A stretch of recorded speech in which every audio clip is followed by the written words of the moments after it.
अक्षय एकदम से उसकी तरफ देखा। उसकी गहरी आंखों में जैसे ठहराव सा आ गया था। फिर उसने हल्के से गर्दन हिलाई। नामे आपको? पूर्णा ने भी धीमे से गर्दन हिला दी। अक्षित थोड़ा मुस्कुराया। ग्रेट, फिर चले? कहकर वो उठ खड़ा हुआ, लेकिन उसके कदम जैसे दरवाजे की ओर बढ़ने को तैयार थे। दिल किसी अनकहे खिंचाव से वहीं ठहर गया। पूर्णा भी धीरे धीरे उठी और मेज से कप उठाने लगी कि अचानक उसके हाथ से चाय का कप फिसल गया। गर्म चाय उसकी हथेली पर छलक गई। आउच! वो हल्का सा करा उठी। अक्षित के कदम दरवाजे से मुड़े। वो झट से वापस उसकी ओर दौड़ा। पूर्णा? उसके चेहरे पर घबराहट साफ झलक रही थी। उसने जेब से तुरंत रुमाल निकाला और बिना किसी झिझक के उसके हाथ को अपने नर्म लेकिन फिक्रमंद स्पर्श से पोंछने लगा। दोनों के बीच जैसे वक्त थम गया था। उसका हाथ अक्षित की पकड़ में था और उस छुअन ने दोनों ही दिलों में एक मीठी सी सिहरन जगा दी। पूर्णा ने नजरें उठाकर उसकी आंखों में देखा। उन पलों में कोई शब्द नहीं था, सिर्फ एहसास थे, गहरे, मासूम और सच्चे। अक्षित ने हल्के से उसकी ओर देखते हुए तिरछी मुस्कान के साथ झिड़की दी। इतनी लापरवाही, क्या जरूरत थी चाय उठाने की? वो कुछ बोल नहीं पाई। उसकी नजरें अब भी उसके चेहरे पर अटकी थी। रुको, कहते हुए उसने उसके हाथ को पास में रखे पानी से भरे जग में डुबो दिया। थोड़ा जलन कम होगी। पूर्णा उसकी इस चिंता में डूब गई। दर्द तो मानो कब का भूल चुकी थी।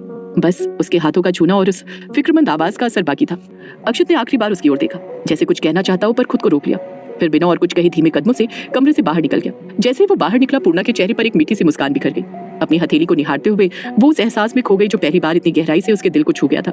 थोड़ी देर बाद ख्याति और छोटी भाभी आई और बताया कि दादाजी ने बुलाया है। पूर्णा धीमे कदमों से उनके साथ नीचे पहुंची। दरवाजे पर सब लोग विदा लेने के लिए खड़े थे। वंदना जी ने पास आकर पर्स से एक चांदी का सिक्का निकालकर उसकी हथेली पर रखते हुए कहा, तुमसे मिलकर अच्छा लगा। पूर्णा ने झुककर उनके चरण छुए। सिक्का उसके हाथ में रखकर वंदना जी ने रिश्ते की हामी बिना कहे ही भर दी थी। उन्होंने सिर पर हाथ रख आशीर्वाद दिया और बाहर निकल गई। बाकी लोग भी एक एक कर निकलते गए। पूर्णा दरवाजे के पास खड़ी बस एक चेहरे को देखे जा रही थी, अक्षित। अक्षित गाड़ी के पास खड़ा था, तभी प्रतीक ने उसे देख लिया। मुस्कुराते हुए वो पूर्णा के पास आए और बोला, एक गिलास पानी मिलेगा क्या? ख्याति पानी लेने चली गई। प्रतीक ने जेब से एक कार्ड निकाला और उसे देते हुए कहा, भाई का नंबर है, बात करने का मन हो तो कर लीजिएगा, और अगर चाहें तो अपना नंबर दे दीजिए। पूर्णा कुछ कहती उससे पहले प्रतीक ने मोबाइल उसकी तरफ बढ़ाया। पूर्णा ने अपना नंबर टाइप कर दिया। प्रतीक ने नंबर भाभी के नाम से सेव किया। ये शब्द पढ़कर पूर्णा के चेहरे पर हल्की सी मुस्कान खिल गई। थोड़ी देर में सब गाड़ियां निकल गई। अक्षित ने जाते जाते एक बार पीछे मुड़कर उसे देखा। दोनों के चेहरों पर हल्की मुस्कान थी। दो अनकहे एहसासों की शुरुआत हो चुकी थी। अतिथियों के विदा होते ही घर में बच्चों और बड़ों की महफिल जम गई। बड़ों के बीच रिश्ते पर चर्चा हो रही थी तो बच्चों ने घेर लिया पूर्णा को। बताओ ना ननद रानी, कैसे लगे सब? छोटी भाभी ने छेड़ा। पूर्णा मुस्कुराई और बोली, क्यों बताओ? सब हंस पड़े।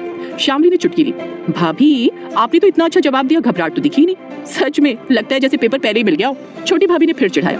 पूर्णा ने मुस्कुराते हुए हामी भर दी। सभी हंसने लगे। बड़ी भाभी ने आते ही कहा, अकेले में क्या बात हुई वो तो बता। पूर्णा ने शरारती अंदाज में कहा, बस केबीसी खेली थी। क्या सच में? 10 करोड़ का सवाल कौन सा था? पूर्णा ने सबको करीब बुलाया और जैसे ही सब झुके वो जोर से बोली, क्यों बताओ? और खिलखिलाती हुई भाग गई। बाहर निकलते ही प्रियंका और उसके पति से टकरा गई। संभल कर चल पूर्णी। प्रियंका ने उसे अपने साथ ले लिया और चाय की ट्रे के साथ कमरे में बैठ गई। प्रियंका ने मुस्कुराकर पूछा, वैसे सच में बताना कैसे लगे वो? पूर्णा ने नजर झुका ली। जीजा जी ने उसे छेड़ा, बताओ ना साली जी। पूर्णा धीमे से बोली, बताने से क्या होगा, जो घर वालों को सही लगेगा वही होगा। जीजा जी बोले, ऐसे कैसे? रिश्ता मैं लाया हूँ, तेरी हाँ होगी तो ही आगे बढ़ाएंगे। पूर्णा मुस्कुराई और कहा, और अगर उस तरफ में वो भी हुए तो? वो कौन? अक्षित जी। ये सुनकर प्रियंका और उसके पति दोनों ही मुस्कुरा उठे। थोड़ी देर बाद जीजा जी ने समझाते हुए कहा, मैं अक्षित को जानता हूँ, जब तुम्हारी तस्वीर देखी थी तो सबसे पहले उन्होंने ही पूछा था। बहुत अच्छा परिवार है और अक्षित भी। पूर्णा ने हल्के से सिर झुकाकर मुस्कुरा दिया। उनसे बात हुई थी? जीजा जी ने पूछा। पूर्णा बोली, नहीं, बस उनकी मम्मी से बात करते हुए सब डर भूल गई थी। अक्षित कैसा लगा? पूर्णा की मुस्कान ने ही सब कह दिया। जीजा जी ने कहा, एक और मीटिंग अरेंज करता हूँ। नहीं, अगर उन्हें मैं पसंद आई तो मेरी ओर से हाँ है, वो अच्छे हैं जीजा जी। इतना कहकर पूर्णा धीरे धीरे वहां से चली गई। उसके दिल में अब अनजाने रिश्तों की डोर बन चुकी थी। उसने एक बार फिर अपनी लाल हथेली की तरफ देखा और अक्षित के स्पर्श को महसूस कर उसने हथेली चूम ली। वहीं दूसरी तरफ कार में बैठा अक्षित अपनी माँ वंदना जी, चाची और ड्राइवर सीट पर बैठे अपने दोस्त कुणाल के साथ घर लौट रहा था। पीछे एक और गाड़ी में प्रतीक अपने मामा और चाचा संग बैठा था। सफर के दौरान बातों का सिलसिला चल रहा था, वही जो आज का सबसे बड़ा मुद्दा था, पूर्णा। कुणाल ने छेड़ते हुए पूछा, मामी आपको लड़की पसंद आई ना, फिर आपने हाँ क्यों नहीं कही? वंदना जी हल्का मुस्कुराई, मैं अपनी मर्जी से कैसे हाँ कह सकती हूँ, पहले तुम्हारी नानी से बात करूंगी। तो उन्हें साथ ही ले चलते। कुणाल ने झट से कहा, पापा जी को कौन संभालेगा, माँ तो उन्हें अकेला छोड़ कहीं जाती ही नहीं। कुणाल ने फिर चुटकी ली, वैसे मामी लड़की पसंद तो आई ना आपको, अगर हाँ तो झट मंगनी पट ब्याह करवा देना। उसकी बात पर अक्षित ने उसे घूरते हुए टोका। कुणाल ने हंसते हुए कहा, चल बता कैसी लगी, ड्राइविंग पर ध्यान दे। अक्षित ने रूखे स्वर में जवाब दिया, लड़की तो ठीक है पर परिवार, क्या सच में वो सब साथ रहते होंगे? चाची ने शंका जताई। हाँ साथ ही रहते हैं, वंदना जी ने आश्वस्त किया, पर लड़की मुझे खास पसंद नहीं आई। चाची ने कहा, क्यों? रंग दबा हुआ है उसका। रंग से क्या फर्क पड़ता है, पर्सनैलिटी में अट्रैक्शन होना चाहिए।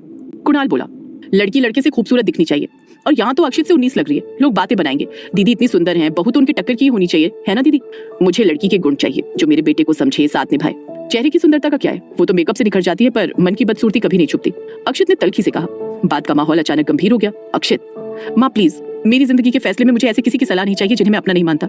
इतना कहकर अक्षत गाड़ी से उतरकर घर में चला गया। वंदना जी ने चुपचाप अपनी देवरानी से माफी मांगी। आपका बेटा हमेशा हमारा अपमान करता है, हम परिवार के लिए आते हैं, वरना क्या जरूरत है हमें यहाँ आने की। इतने में दूसरी गाड़ी आकर रुकी। प्रतीक और चाचा उतरे। चाची ने अपने पति से सारी बात बढ़ा चढ़ाकर सुनाई। चाचा गुस्से में बोले, कुणाल हमें छोड़ाओ। वंदना जी ने चुपचाप इशारा किया और कुणाल उन्हें ले गया। घर के भीतर दादी बेसब्री से सबका इंतजार कर रही थी। वंदना जी ने बैठकर पूर्णा की फोटो दिखाई। दादी फोटो निहारती रही, लेकिन वंदना जी की नजर लगातार अक्षत को खोज रही थी। क्या हुआ बहू, कुछ परेशानी है? दादी ने पूछा। वंदना जी ने सारी बातें बता दी। ये सही नहीं है, अपना परिवार है, समझाओ अक्षत को। छोटी छोटी बातों पर अटकने से रिश्ते बिगड़ते हैं। छोटी बात लगती है दादी, कौन सा परिवार है जो दुख में भी अपना ही स्वार्थ देखे? प्रतीक ने गुस्से में कहा। वंदना जी ने उसे डांट दिया। बेटा, बाप का साया बहुत जरूरी होता है। माँ आंचल की छाया दे सकती है पर छत नहीं। तुम्हारी जिद ने परिवार को बांट दिया। ये सुनकर वंदना जी चुप रही। तभी उनकी नजर अक्षत पर पड़ी जो दरवाजे पर खड़ा था। माँ, मैं रात के खाने का देख लूं? कहकर वो उठ गई। किचन में जाकर खाना बनाने लगी। तभी कुणाल लौट आया और बोला, मामी मन छोटा मत करो। वैसे अक्षत भी गलत नहीं था। परिवार में सभी एक जैसे नहीं होते कुणाल, पर नानी का सोचो, उनके लिए हमें कई बार बातें नजरअंदाज करनी पड़ती हैं, पर वो आपके लिए इतना नहीं सोचती। वो बुजुर्ग हैं बेटा, जब तक है उनका साथ देना हमारा फर्ज है। डिनर तैयार हुआ तो कुणाल ने सबको बुलाया। सबने खाना खाया, लेकिन माहौल भारी था। वंदना जी ने अक्षत की थाली परोसते हुए कहा, तेरी फेवरेट डिश बनाई है, खा ले। अक्षत ने प्यार भरी नजरों से देखा और निवाला तोड़कर उन्हें बढ़ाया। वो चुपचाप खा गई। डिनर के बाद सब सोने चले गए। पूर्णा के घर से लौटते समय जो खुशी थी वो एक छोटी सी बात से काफूर हो गई थी। रात को वंदना जी किताब पढ़ रही थी। तभी दरवाजे पर दस्तक हुई। अक्षत था। नींद नहीं आ रही? आपसे सॉरी कहने आया हूँ, आजा यहाँ बैठ। वो उनके पास बैठ गया और गोद में सिर रखकर बोला, मैं चाहकर भी उनके साथ नॉर्मल बिहेव नहीं कर पाता। बीती बातों को पकड़ कर रखोगे तो आज की खुशियां नहीं जी पाओगे बेटा। आप कैसे कर लेती हैं माँ? सबने आपके साथ बुरा किया, फिर भी आप सबको माफ कर देती हैं। मुझे माफ करना आसान लगता है, दिल और दिमाग में जगह कम होती है बेटा। बुरी यादें रखोगे तो खुशियों के लिए जगह नहीं बचेगी। पर दादा दादी ने तो, उनकी उम्र हो चली है और बुआ उन्हीं की बेटी है जिसने हमारे बुरे वक्त में साथ दिया। एक तरह से उनका ही एहसान है। अक्षत चुपचाप सुनता रहा। चल अब ये बता, पूर्णा कैसी लगी? अक्षत के चेहरे पर मुस्कान लौट आई। आप जो ठीक समझे वही करिए। पक्का? वैसे पूर्णा भी ठीक है, पर जो उस दिन तुम्हारे मामा ने लड़की दिखाई वो ज्यादा अच्छी लगी। सुंदर है और बात करने में भी चुस्त है, मॉडर्न भी लगी। आई थिंक वो ज्यादा बेटर है। उसे हाँ करने की सोच रही हूँ। वंदना जी ने कहा तो अक्षत ने गर्दन उठाकर उनका चेहरा देखने लगा और थोड़ी देर बाद बोला, आपको सच में लगता है ऐसा? कैसा? जो आपने कहा। तो क्या मैं तुमसे मजाक करूंगी? क्या सुनना चाहती हैं आप मुझसे? वही जो तुम्हें लगता है। वंदना जी ने कहा तो अक्षत उन्हें देखते हुए बोला, जैसे वो आपको देख रही थी और जो कुछ आपके लिए कहा मुझे बहुत अच्छा लगा। मैं हमेशा डरता था कि कोई ऐसी लड़की ना आए मेरी जिंदगी में जो आपसे दूर करे मुझे। वो आपका बहुत सम्मान करेगी, बहुत प्यार करेगी आपको। पता नहीं क्यों लगता है ऐसा। कौन? वंदना जी ने पूछा तो अक्षत उनकी ओर देखकर बोला, पूर्णा। कहते हुए उसके चेहरे पर हल्की मुस्कान खिल गई। वंदना जी उसे देखते हुए बोली, पर मुझे तो ज्यादा खुशी तब होगी जब वो तुमसे बहुत प्यार करेगी। करेगी क्या? अक्षत ने उन्हें देखा, फिर मुस्कुराते हुए उनकी गोद में सर रख दिया। वंदना जी मुस्कुराई और उसके बालों पर हाथ फेरते हुए बोली, तो समाचार भेज दो उन्हें कि हमारी ओर से हाँ है, हमें पूर्णा पसंद है, जैसा आपको सही लगे। अक्षत ने कहा तो वंदना जी ने उसका चेहरा ऊपर किया और देखते हुए मुस्कुराकर उसका माथा चूम लिया और बोली, पता नहीं क्यों, पर मुझे भी ऐसा लगा कि यही है वो जो तेरे मन से सारी कड़वाहट बाहर निकालकर प्रेम भर देगी। क्या पूर्णा और अक्षत सच में प्यार की मीठी सी डोर में बन जाएंगे, या नियति उन्हें कोई और ही